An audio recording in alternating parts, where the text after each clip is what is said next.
नमस्कार शेतकरी बंधूंनो, मी पाटोदा तालुका जळकोट जिल्हा लातूर येथे आहे। शेतकऱ्यांचं नाव आहे, नाव सांगा। विनायक जनार्दन केंद्रे, विनायक जनार्दन केंद्रे। आपला मोबाईल नंबर 9850 88 60 97। मी Dayanand Kalsatte, best agro life, Latur TSM। माझा नंबर आहे 94 22 53 22 25।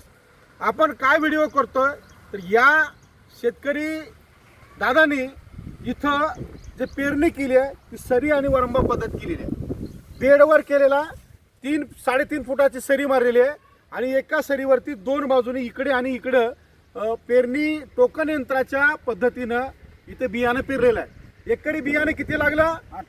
18 किलो बियाणं आहे।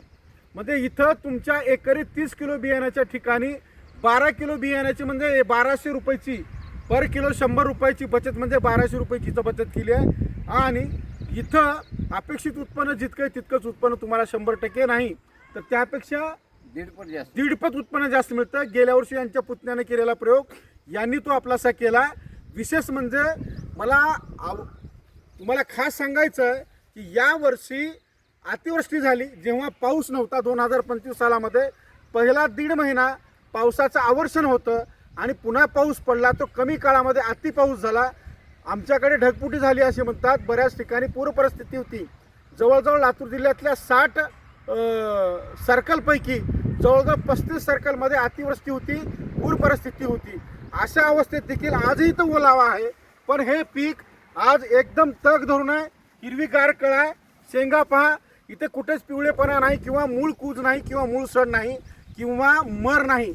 याचं कारण आहे की या सरीवरती सोयाबीन लावल्यामुळं यातलं झालेलं जे अतिरिक्त पाणी आहे ते वाहून बाहेर जातं आणि त्याच्यामुळं या सोयाबीनच्या मुख्य पिकाला मुळाला कुठलाच त्रास होत नाही आणि ती तग धरतं।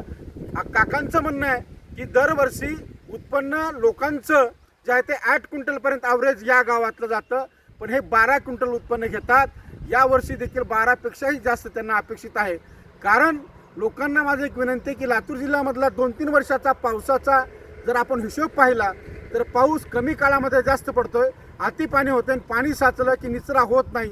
निचरा न झाल्यामुळं जमिनीतलं पीक आपल्या हातात आलेलं, तोंडाला आलेलं घशातला घास ह्या पावसानं किंवा निसर्गाच्या कुठल्या तरी प्रकोपानं आपल्यातून निघून चाललंय। याच्यासाठी पेरणीची पद्धत थोडी बदला, बियाण्याची टोकन पद्धत वापरा आणि 12 किलो बियाणं 18 किलो बियाणं वापरा, टोकन करा किंवा BBF पद्धत करा आणि फायदा मिळवा। इतकंच मला सांगायचं आहे। धन्यवाद।